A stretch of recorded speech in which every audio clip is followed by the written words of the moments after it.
توحید فی المحبت کیا ہے؟ اللہ سے محبت تمام محبتوں سے بالاتر ہو جائے. کوئی محبت اللہ کی محبت سے اوپر تو نہیں، برابر بھی نہ ہو.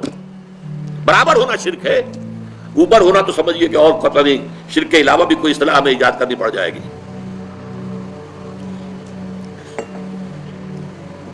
سورہ بقرہ میں فرمایا وَمِنَ النَّاسِ مَن يَتَّخِذُ مِن دُونِ اللَّهِ أَندَادًا يُحِبُّونَهُم كَحُبِّ اللَّهِ وَالَّذِينَ آمَنُوا أَشَدُّ حُبًّا لِلَّهِ. لوگوں میں سے کچھ ایسے بھی ہیں جو اللہ کے سوا کچھ ہستیوں کو محبوب بنا لیتے ہیں، اللہ کا مد مقابل بنا کر ان سے وہ محبت کرنے لگتے ہیں جو اللہ سے کرنی چاہیے تھی. وَالَّذِينَ آمَنُوا أَشَدُّ حُبًّا لِلَّهِ، اور جو واقعتاً اہل ایمان ہیں وہ شدید ترین محبت کرتے ہیں اللہ کے ساتھ.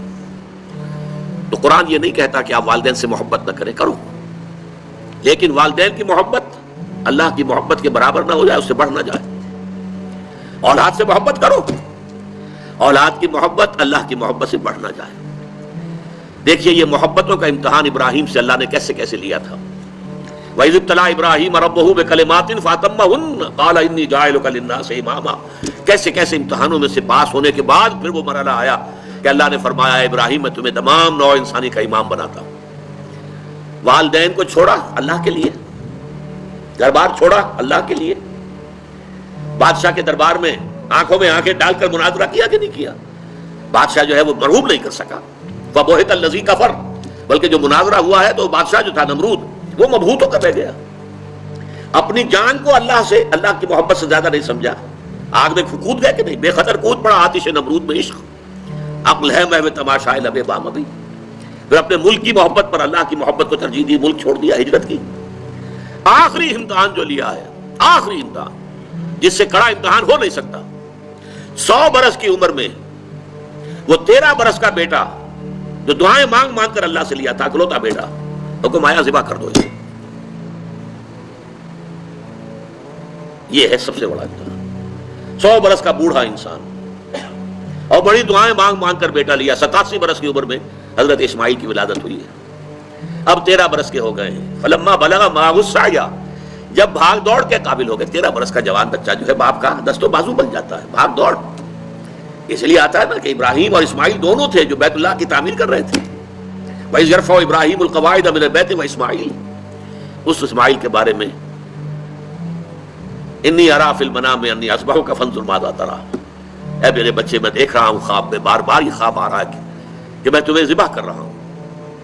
اور اس کے لیے چھری پھیر دی. یہ تو اللہ تعالیٰ نے جو ہے قد صدقت الرؤیا انا کذالک نجزی المحسنین، اللہ تعالیٰ نے کہا بس بس، امتحان ہمیں لینا تھا، وہ امتحان پورا ہو گیا. یہ ہے محبت، توحید فی المحبت. اللہ کی محبت تمام محبتوں سے غالب. اور اگر کوئی ایک محبت بھی آ کر آپ کے دل کے سنگھاسن پر اللہ کی محبت کے ساتھ براجمان ہو گئی، بات ساتھ کہہ رہا ہوں، اوپر نہیں، ساتھ بیٹھ گئی آپ کے دل کے تخت پر، تو یہی شرک فی المحبت ہے. اب دیکھیے یہ تو میں نے انڈیویجول لیول پر آپ سے بات کی. اب آئیے اجتماعی سطح پر، بلکہ اسی ضمن میں ایک آیت اور سن لیجئے. اللہ کی محبت کے ساتھ جڑی ہوئی محبت ہے اللہ کے رسول کی محبت، اور پھر تیسری محبت ہے اللہ کی راہ میں جہاد کی محبت. اب توحید فی المحبت کے لیے سورہ توبہ کی آیت نمبر 24 جو ہے وہ لرزا دینے والی بھی ہے اور بہت جامع بھی ہے. قل ان کان آباؤکم وابناؤکم واخوانکم وازواجکم وعشیرتکم واموال اقترفتموها وتجارۃ تخشون کسادها ومساکن ترضونها احب الیکم من اللہ ورسولہ وجہاد فی سبیلہ فتربصوا حتی یاتی اللہ بامرہ واللہ لا یہدی القوم الفاسقین. اے نبی سے کہہ دیجئے لوگوں دیکھو، اگر تمہیں اپنے باپ، اپنے بیٹے، اپنے بھائی، اپنی زوج، مرد کے لیے بیوی، بیوی کے لیے شوہر زوج ہے، اور اپنے رشتہ دار، اور وہ مال جو تم نے بڑی محنت سے کما کر جمع کیے ہیں، اور وہ کاروبار جن کی کساد بازاری کا تمہیں ڈر رہتا ہے، اور وہ محل، وہ حویلیاں، وہ مکانات جو تم نے بنائے ہیں تمہیں بہت محبوب ہیں. اگر ان 8 چیزوں کی محبت زیادہ ہو گئی تمہارے دل میں اللہ کی محبت سے، اس کے رسول کی محبت سے، اور اس کی راہ میں جہاد کی محبت سے، تو جاؤ دفع ہو جاؤ، انتظار کرو یہاں تک کہ اللہ اپنا فیصلہ سنا دے. اور اللہ ایسے ناہنجاروں کو ہدایت نہیں دیتا. 8 محبتیں ایک پرڑے میں ڈال لیجئے، باپ کی محبت، بیٹے کی محبت، بھائی کی محبت، بیوی کی محبت، رشتہ داروں کی محبت۔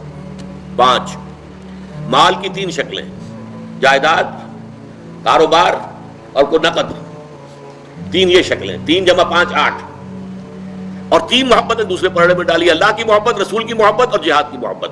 اب اگر یہ پلڑا بھاری ہے 8 والا تو جاؤ دفع ہو جاؤ، تمہارا اللہ سے کیا سروکار۔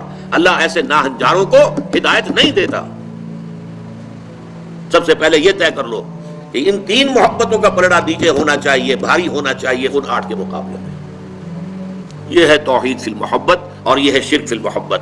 لیکن اب اس کو لائیے ذرا اونچے سطح پر، وہ جو میں نے کہا انسانی معاشرہ، ریاست، اس ریاست کے لیے، معاشرے کے لیے بھی کوئی ایسی شے موجود ہونی چاہیے کہ جو اس میں رہنے والے یا اس میں شامل سب لوگوں کی محبوب شے بن جائے۔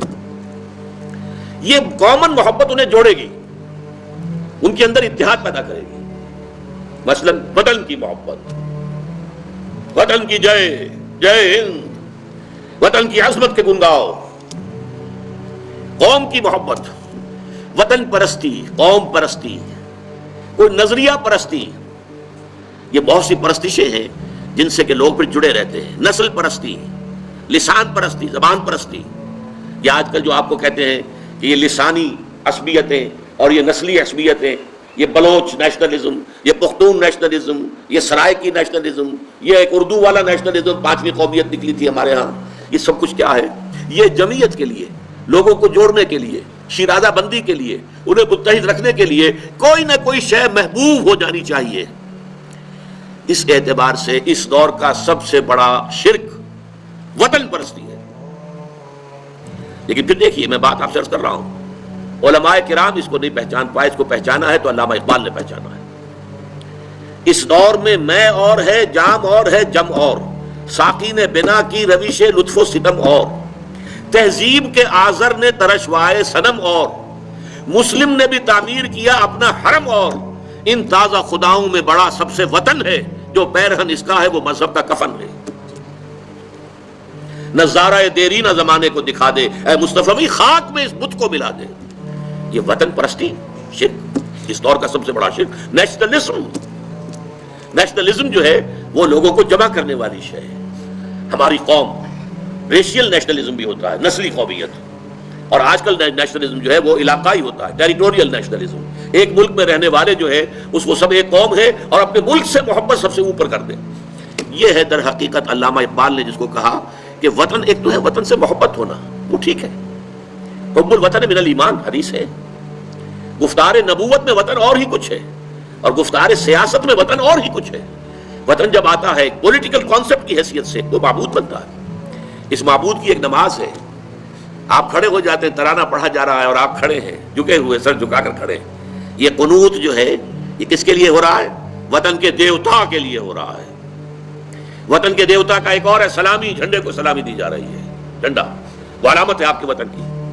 آپ کے علم میں ہوگا، میں اس ترانے کے پڑھے جانے کے وقت کھڑا نہیں ہوتا، اور اس سے بڑی کنٹروورسیز بھی ہوئی ہیں، مجھے بڑی تلخ باتیں بھی سننی پڑی ہیں، لیکن میں یہ سمجھتا ہوں کہ در حقیقت یہ وطن کی نماز ہے، وطن کی حمد ہو رہی ہے، وطن کے اور ترانے گائے جا رہے ہیں۔ در حقیقت یہ اجتماعی سطح پر پولیٹیکل سائنس کے اعتبار سے آج وطن جو ہے وہ جو ہے ایک معبود کی شکل اختیار کر گیا ہے۔